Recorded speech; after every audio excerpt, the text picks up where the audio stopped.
The young customers whispered about the old man. Every morning, sitting alone at the same corner table, sipping his coffee while reading his newspaper. Probably has nowhere else to go, they murmured among themselves. Maybe he's one of those creepy old guys. If only they knew that Frank Morrison had spent 30 years putting criminals behind bars, had saved countless lives, and was about to do it again. Sometimes the people you judge the most are the ones who would die protecting you. Frank Morrison walked through the same door at 7 a.m. every day. His old brown jacket, worn boots, and the folded newspaper in his hand had become part of the morning routine. Emma, the barista, had thought he was just another ordinary retiree when she first saw him. Maybe a former truck driver or factory worker, quiet, polite, always ordering the same thing. Large black coffee, no sugar. He would place the exact change on the counter each time, say thank you, and walk to his corner table. Cafe Morning Brew was a small but popular spot in the city center. With its brick walls, vintage hanging lights, and always slightly crowded atmosphere, it was a favorite among young professionals. Frank's chosen corner table remained somewhat apart from this bustle. Next to the window, angled to see the door, his back against the wall. No one knew this positioning wasn't coincidental. In the first weeks, Emma had felt sorry for him, sitting alone, talking to no one, his phone never ringing, as if he had no one in the world. Other customers came in groups laughing, posting on social media. Frank would just read his paper, drink his coffee, and leave quietly. Emma sometimes thought about giving him an extra cookie, but was afraid he might notice and feel embarrassed. In the third week, Melissa, one of the cafe's regular customers, had whispered to her friends while pointing at Frank, "That guy is here every day. Isn't it a bit creepy, like he's watching everyone?" Her friend Sarah had agreed. "Yeah, definitely one of those guys who keeps cats at home. Or worse." Emma had heard this conversation, but hadn't intervened. After all, the customers might be right. The old man was indeed a bit strange. Frank heard these whispers, of course. With 30 years of police experience, he never missed what was happening around him, but he didn't care.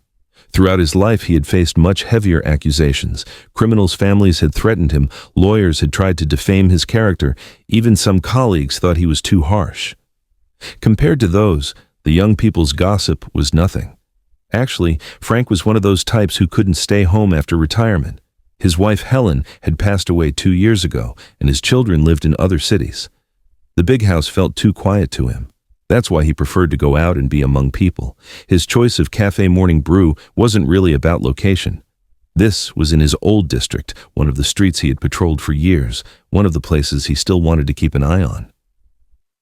The routine continued for 4 months. Frank would come at 7, sit at his usual table, drink his coffee and read his paper, then leave at 9:30. Emma now started preparing his coffee as soon as she saw him. Other customers had gotten used to him. He didn't attract that much attention anymore. He was just known as the newspaper guy among them. But for Frank, this wasn't just a coffee-drinking routine. Every morning he spent at the cafe, he was observing his surroundings. He had learned which customers came regularly, at what times the crowd increased and decreased, the employees' shift schedules. He knew Emma started work at 6 in the morning, took her lunch break at 12, and finished at 4 in the evening. He had also noticed when the cash register was fullest, which angles the security cameras didn't cover, and where the back exit was. The reason he made these observations wasn't suspicion or paranoia. It was just habit. After working as a police officer for 30 years, reading his environment had become second nature. He could smell danger from afar, immediately notice abnormal behavior, and in recent weeks he sensed something abnormal was happening around the cafe. The first sign was the black sedan parked in the building across from the cafe. The same car was there on different days, at different times. Someone always sat inside, the engine running. The second sign was a man who came into the cafe and never ordered anything. Young, dressed sporty, but his eyes constantly scanned the cash register. The third sign was the change in behavior of Jake, who worked as assistant manager. For the past 2 weeks, he had seemed very tense, going outside for phone calls. Frank noted these in his mind, but didn't intervene. He was no longer on duty, had no official authority. He was just a retired cop with suspicions. But he still wanted to be prepared. He had checked his licensed gun in his old bag, reviewed the ammunition count. "I hope I never need it," he thought each time.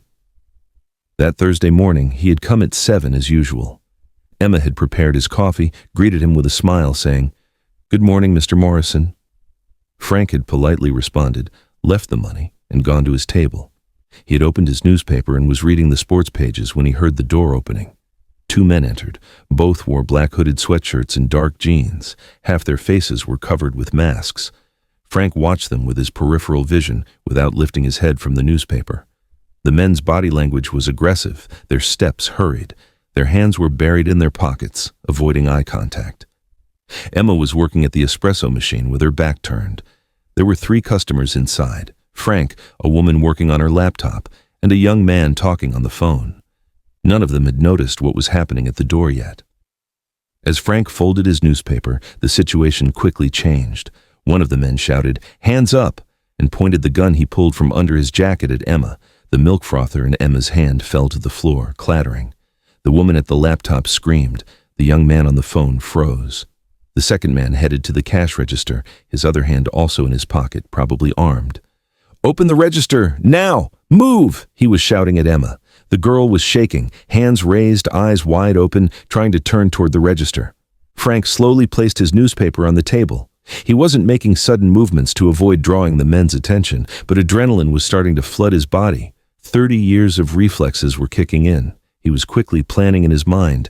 2 armed men, 4 innocent people, the only exit door under their control, back exit behind the kitchen. Distance about 4 meters could take cover behind the table, but other customers would be exposed. While Emma was trying to open the register, her hands were shaking so much she couldn't enter the code. "Hurry up!" threatened the first man. "What was the code? Tell me the code!" Emma tried to say 1, 2, 3, 4 through her sobs, but couldn't get her voice out. The second man started scanning around, looking at the customers. His eyes stopped on Frank for a moment. "You two, hands up!" he shouted at him. Frank slowly raised his hands, but at the same time he was pulling his chair back, getting into position to stand up. "Take it easy, young man," he said in a low voice. "Nobody's moving." The first man approached Emma, pressed the gun to her temple. "Register still isn't open. Speed up or—" He didn't complete his threat, but the implication was clear. Emma's tears began streaming down her cheeks. The register finally opened, making a ding sound. That's when Frank made his move. With 30 years of experience, he knew the most dangerous moment was during money transfer. When the men's attention focused on the register, they would give a few seconds of opening. Frank was waiting for this moment. He pushed his chair back and stood up, at the same time tipping the table over for cover. He pulled his gun from his pocket, released the safety. The woman at the laptop screamed and dropped to the floor. The young man on the phone also hid under the table. "Police, drop your weapons!" Frank shouted. His voice carried 30 years of authority, a tone accustomed to having his orders obeyed. The second man turned, pointed his gun at Frank, but Frank was faster. The first bullet hit the man's shoulder, the second his leg. The man collapsed to the ground, his gun fell from his hand. The first man tried to use Emma as a shield, but Frank's position didn't allow it. "Let the girl go," Frank ordered. "This is over. Surrender." The man hesitated. There was panic in his eyes. The plan had gone awry. He tried to push Emma away and run to the door, but Frank was ready. The third bullet hit the man's leg. He fell to the ground. Everything was over in 2 minutes. Frank lowered his gun, checked around. The second man was wounded in the shoulder, but there was no life-threatening danger. The first man was wounded in the leg, trying to escape. Frank also kicked his gun away. Emma was sitting in the corner, trembling. Frank approached her, holstered his gun. "Everything's over," he said in a soft voice. "You're safe now." The young girl looked at Frank, her eyes still full of fear. Who are you?" she asked. Frank smiled slightly. "I'm just a man who comes to drink his coffee." Police sirens began to be heard from afar. Someone must have called. Frank checked the wounded men. The bleeding wasn't serious. He professionally compressed the wounds, provided first aid until the ambulance arrived. 3 minutes later, a police car arrived. The first officer was a young woman. Her inexperience was obvious. She was trying to control the scene but couldn't figure out how to interpret Frank's presence. "Sir, put your weapon on the ground," she said in an official voice. Frank complied, slowly placed his gun on the ground. "I'm retired Detective Frank Morrison," he said. "I served in this district for 30 years. I have a licensed weapon. I intervened at the crime scene." The young officer approached with relief. "Oh, Detective Morrison, I know you, of course. Commissioner Smith mentioned you." She took on a respectful tone. "What's the situation?" Frank summarized the incident. 2 armed robbers, customers under threat, moment of intervention. While talking, he was also monitoring the wounded. Blood loss was under control. The ambulance arrived, paramedics took the wounded. Detective Johnson was sent for scene investigation. He knew Frank. "Frank, you got bored in retirement, I guess," he joked. "Just happened to be in the right place at the right time," Frank replied. Emma was still in shock, but managed to approach Frank. "Were you really a police officer?" she asked. 30 years, Frank said. "In this district, on these streets." Emma's eyes filled up. "I'm sorry," she said, "for what we thought about you. We didn't know." Frank put his hand on Emma's shoulder. "You didn't need to know. I just came to drink my coffee." After the crime scene investigation was completed, Frank was taken to the station to give a statement. Due to official procedure, armed intervention reports would be prepared. But everyone knew Frank was right. While going to the station, Frank thought about the shocked looks of the customers at the cafe. The woman at the laptop, the young man on the phone. Emma. They all saw him with completely different eyes now. He was no longer the weird newspaper guy. He was the person who saved their lives. The statement process took 3 hours. Frank told every detail. Pre-robbery observations, the men's behavior, intervention decision, amount of force used. His experienced police background was evident in every sentence. Commissioner Smith, while seeing off his old friend, said laughing, "Retirement isn't working for you, Frank. Maybe you should think about coming back." Frank also smiled. "No, Sam. I just want to drink my coffee." The next morning, Frank entered the cafe door at 7 as usual. But this time the atmosphere was completely different. Emma ran to greet him as soon as she saw him. "Mr. Morrison, welcome."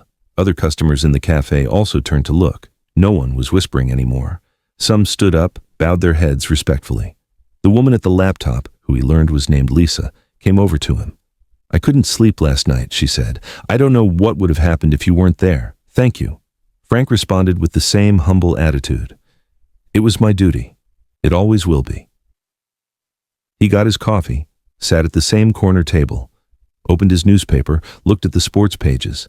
Everything looked the same, but actually a lot had changed. Emma now called him Mr. Morrison. Other customers greeted him. Some even came to his table trying to chat. Frank responded politely, but didn't engage in long conversations. That evening, the incident was broadcast on the local news channel. With the headline, "Retired Police Officer Prevents Robbery Attempt at Coffee Shop," Frank received interview requests but turned them all down. "I did my duty, that's all," was all he said. During the week, the cafe manager came to talk to Frank. "Mr. Morrison," he said, "thanks to you, our employees are safe. What can we do for you?" Frank thought for a moment. "Just keep making good coffee," he said, the manager insisted. "No, I'm serious. Your coffee is on us for life." Frank smiled. "Then thank you." Months passed. Frank continued to maintain his same routine.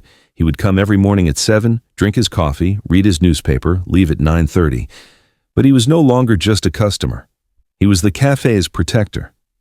Emma trusted him now. When there were customers being bullies, she would look at Frank. Frank would also intervene with that calm authority.